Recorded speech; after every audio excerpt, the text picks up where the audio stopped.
Baik, terima kasih Majelis Hakim. Saudara ahli, selama beberapa puluh tahun terakhir ini, bisa saudara jelaskan sebagai akademisi Anda pernah mengajar di universitas mana saja? Nama universitas saya lupa itu. Tapi kalau ditanya berapa universitas dalam 10 tahun terakhir? Boleh dalam 10 tahun terakhir? Mungkin 200 universitas. Secara garis besar bisa saudara ahli jelaskan nama kampusnya di mana aja? Saya mengajar di Universitas Indonesia. Lalu saya mengajar di hampir separuh Universitas Muhammadiyah. Pasti namanya ada Muhammadiyah di belakangnya tuh. Terakhir saya mengajar di UPN. Saya mengajar di Sespim Polri. Saya mengajar di Lemhanas. Saya mengajar di Kalabahu, saya anggap aja itu universitas juga karena pesertanya adalah sarjana. Saya mengajar di Sesko TNI. Saya mengajar di Universitas Mahkamah Agung. Dan saya mengajar online di ITB, di IPB. Mungkin nggak cukup waktu kalau saya terangkan semuanya. Baik. Dalam pengalaman saudara ahli mengajar, selain di bentuknya universitas, apakah saudara ahli juga memberikan ceramah atau training di lembaga negara, misalnya seperti Mahkamah Agung dan lembaga negara lainnya? Ya, saya memberi training di, tadi saya sebut dua yang saya masih ingat, Mahkamah Agung ya, di Lemhanas ya, di Ombudsman ya, di KPK ya. Oke, baik. Selain pengalaman dalam mengajar, apakah saudara ahli juga melakukan aktivitas penelitian, riset seperti itu? Ya, saya lakukan riset bidang hak asasi manusia di Setara Institut, di YLBHI, di banyak lembaga riset yang menyangkut demokrasi dan lingkungan hidup. Oke, selain itu, apakah benar saudara ahli juga yang pernah menulis pidato Presiden Gus Dur? Itu rahasia negara. Rahasia negara. Baik. Dilanjutkan majelis.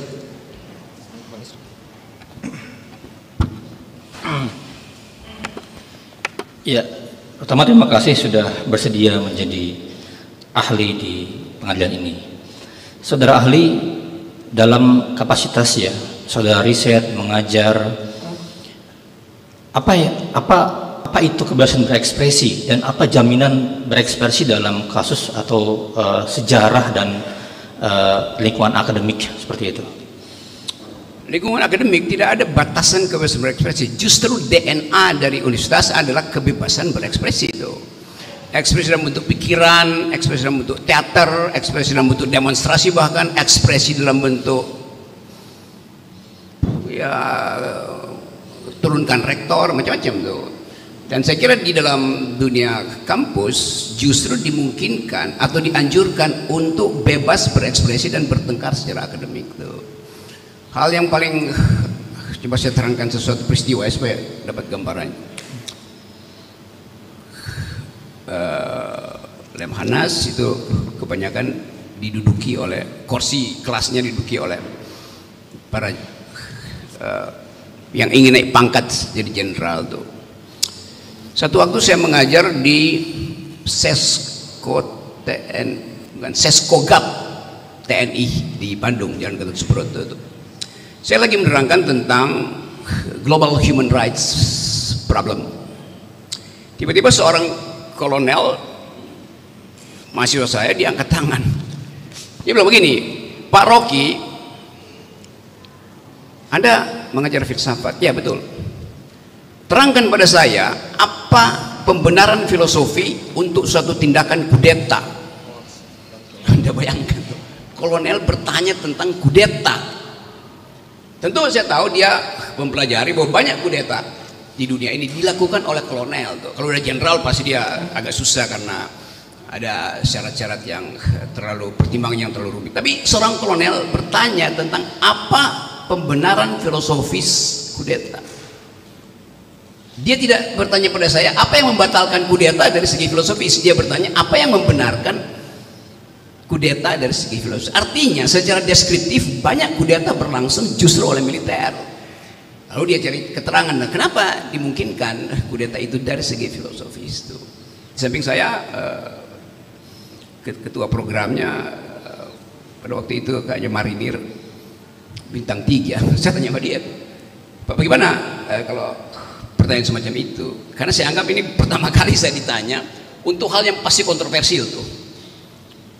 Semua diem itu. Rektornya bilang begini, silahkan karena ini kampus tuh. Jadi bahkan di institusi militer dimungkinkan orang berselisih pikiran itu demi kejujuran akademis. Terima kasih.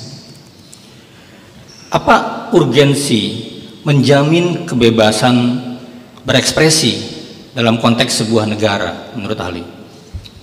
Saya dulu pernah mengajar teori tentang apa dasarnya kita harus memperbanyak liberalisme, memperbanyak kebebasan itu. Karena dulu ada buku ditulis oleh seorang perempuan filsuf namanya Judith Sklar itu. Bukunya judulnya Liberalism of Fear itu. Isi buku itu menerangkan mengapa diperlukan kebebasan berpikir, berbicara. Karena kita karena kita kelebihan fear.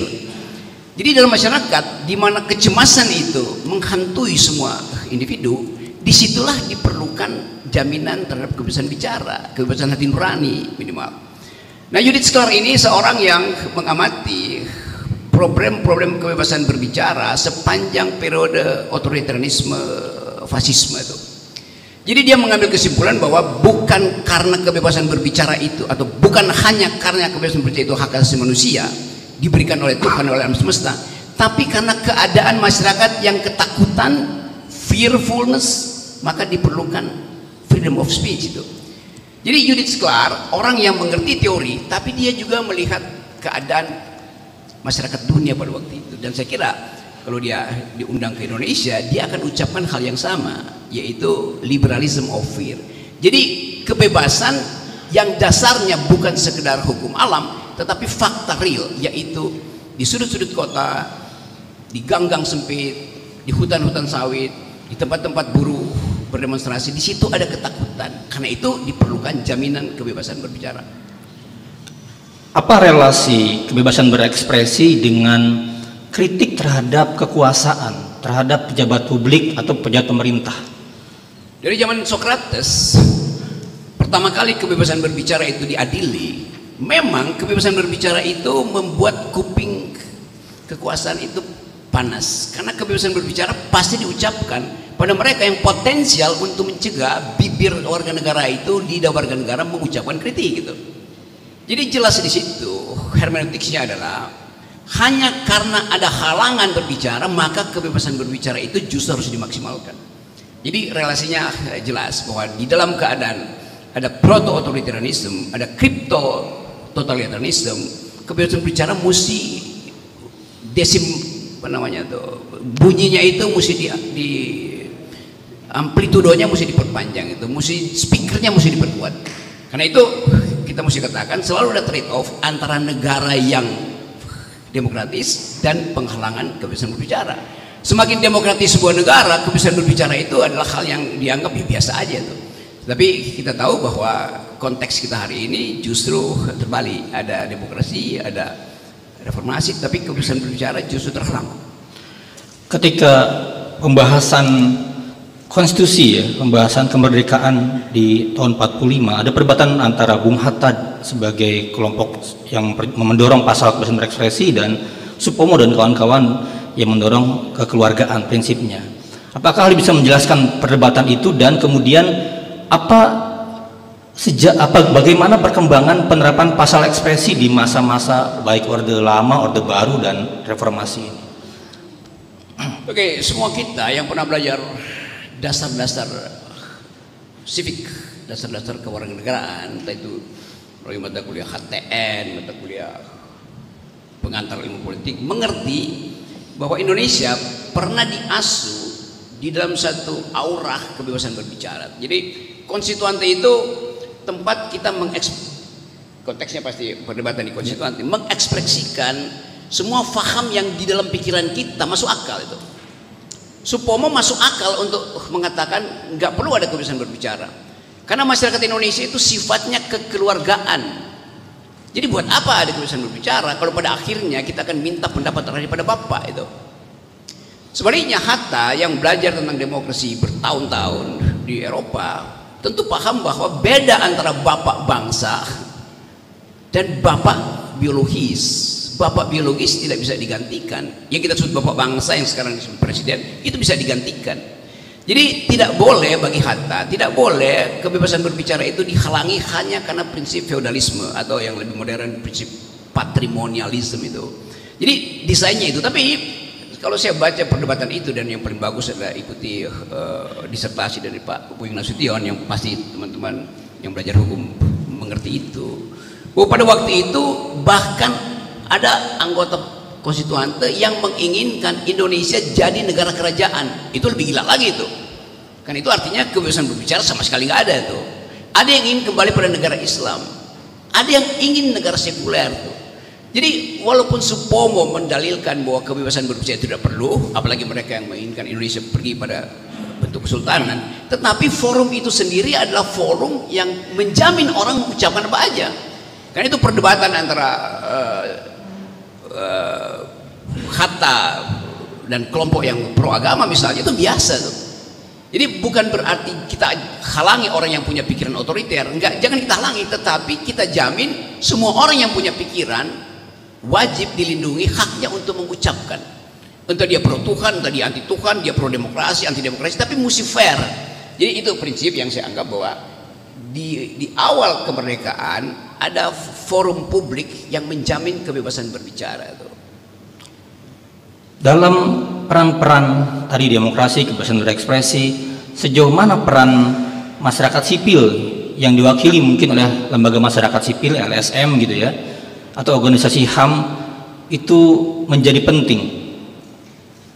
Itu yang kita sebut bahwa justru suara disiden itu, suara kebebasan berbicara kan artinya bebas untuk melawan pikiran mainstream. Jadi saya hanya disebut bebas berbicara kalau yang saya lawan itu adalah pikiran mainstream. Buat apa saya lawan pikiran yang setuju dengan saya tuh? Jadi kontroversi selalu akan timbul tuh. Nah, kalau kita lihat tadi poin dasarnya, seseorang itu mengucapkan pikiran di dalam upaya untuk menerobos batas-batas yang ditaruh oleh kekuasaan. Jadi dalilnya di situ. Jadi selama ada kekuasaan selalu ada umpan untuk mencegah orang berbicara. Karena watak kekuasaan, power tend to corrupt, and absolute power corrupt absolute, kita tahu semua itu. Jadi nggak ada kekuasaan yang menginginkan dirinya atau mewakafkan dirinya untuk dikritik. Jadi semakin kekuasaan itu menumpuk, bahkan dalam satu tubuh kepala negara misalnya, semakin orang masyarakat sipil meminta akses untuk berbicara langsung tuh. Nah, kita selalu tahu ada sejarah yang bagus, misalnya di zaman atau totalitarianisme Eropa Timur, ada seorang yang namanya Václav Havel di Cekoslovakia. Dia seorang wartawan, seorang sastrawan, dan dari situ kita belajar bahwa suara masyarakat sipil itu adalah suara yang voiceless, suara yang powerless. Tapi justru kita mulai mengerti di dalam era modern bahwa kebebasan berbicara itu adalah the power of the powerless, yang tadinya nggak punya kekuatan, tetapi begitu seseorang mengucapkan, yang lain yang tadinya tidur tiba-tiba merasa bersama-sama, ada yang mengucapkan kritik itu. Jadi kebebasan berbicara memang semacam energi yang mengental, tapi dia crystallize, bersembunyi di masyarakat sipil. Nah, diperlukan 1-2 orang untuk mengucapkan atau memulai kebebasan berbicara supaya kristalnya cair, supaya bekuan-bekuan tadi mencair. Dan itu yang kita sebut sebagai the voice of the voicelessness atau the power of the powerless. Jadi suara masyarakat sipil itu yang jujur merupakan suara kebebasan berbicara. Jika ada sekelompok masyarakat sipil atau 1-2 orang pemimpin masyarakat sipil ya, pemimpin organisasi gitu, Mereka mengkritik tentang misalnya ya, praktik penempatan militer di sebuah wilayah dan dampaknya terhadap kekerasan. Bagaimana respon para pejabat negara terhadap suara mereka? Apakah kelompok masyarakat sipil ini punya kepentingan politik? Apakah kelompok masyarakat sipil ini ingin mengambil keuntungan uang dari aktivitas dia? Kalau itu ada, maka si kelompok masyarakat sipil ini tidak jujur mengucapkan kebebasan berbicara. Kalau tidak, pasti jujur. kalau itu kerjaan mereka berpuluh-puluh tahun untuk memang mengkritik, itu artinya kejujuran udah bertumpuk-tumpuk. bagaimana respon pejabat negara, pemerintah terhadap mereka? Harusnya pemerintah menghargai dan bahkan memberi fasilitas itu. Di dalam negara yang beradab, setiap ucapan itu harus mampu didengar oleh pemerintah. Karena kekuasaan itu dalam sistem demokrasi, dia harus paham bahkan pikiran yang paling sublim, paling absurd dari warga negara. Karena dia nggak boleh kasih judgement, yang ini berguna, yang ini tidak berguna, yang ini masuk surga, ini nggak masuk surga, yang ini berbahaya bagi negara, yang ini menyelamatkan negara. Setiap pejabat demo yang punya mental demokrasi, dia mesti mendengarkan dan bahkan mendorong orang untuk bicara, segila apapun ucapan itu, karena itu tetap ucapan. Nah, ucapan itu adalah ekspresi hati nurani itu. Jadi kemasukakalan dari prinsip kebebasan berbicara sebanding dengan kemasukakalan seorang penguasa yang demokratis. Kalau dia larang, maka berbanding terbalik, artinya dia bukan penguasa yang demokratis. Dalam temuan-temuan saudara, dari saya terakhir, apa dampak ketika misalnya seorang aktivis, seorang akademisi, seorang pegiat hak asasi manusia itu dibungkam pendapat suaranya? Jangankan aktivis itu, saya kasih contoh. Saya mungkin beberapa bulan yang lalu mau naik Gunung Gede, tempat saya dari mas remaja itu naik gunung di situ sambil pacaran itu pada waktu itu. Gunung Gede itu gunung yang sudah jadi semacam tempat publik, karena itu aksesnya cepat dari Cipanas naik langsung Gunung Gede. Suatu waktu saya mau naik gunung itu, datang seorang ketua semacam ketua RT atau lurah. Dia bilang begini, sejak minggu lalu Pak Rocky, gunung ini menimbulkan kecemasan pada warga yang mengasuh gunung itu di kaki Gunung Gede itu. Kenapa? Karena di situ dipajang, dipatok spanduk besar.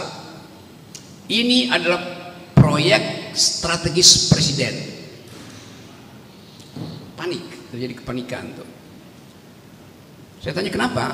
Ya karena kita nggak tahu kenapa ditaruh pelang itu. Padahal kami udah puluhan ratusan tahun mengolah lahan itu. Ini dekat kita di Cipanas. Lalu saya tanya apa problem kamu? Begini Pak, kalau saya foto orang yang lagi masang patok itu, bahaya nggak Pak? Saya bilang nggak bahaya, kan kamu cuma foto untuk memperlihatkan bahwa ada orang yang matok itu. Tapi kan ada undang-undang ITE Pak. Bayangkan petani yang tidak pernah bergaul dengan aktivitas politik tahu apa itu undang-undang ITE. Dia takut sendiri itu. Bahkan dia bilang kalau saya foto dari belakang, ya nggak apa-apa kan nggak kelihatan. Tapi kalau orang, dia bilang, bagaimana kalau ada ahli menerangkan bahwa itu ada punggung dari seorang pejabat negara itu. Jadi bayangkan absurditas itu. Kalau LSM ya udah, karena kita tahu problemnya. Tapi bayangkan impact hegemoni dari kekuasaan tiba bahkan pada petani kecil itu. Karena dia tahu begitu ada nama, ini proyek, kata proyek itu udah ada asosiasi dia, ini pasti ada uang. Strategis artinya di situ ada pandangan bahwa ini betul-betul nggak boleh diganggu. Bahkan ditaruh presiden, proyek strategis presiden atau presiden nasional. Jadi kalimat itu sendiri sudah menghalangi dia untuk mengekspresikan kritik dia itu bahkan melalui foto itu.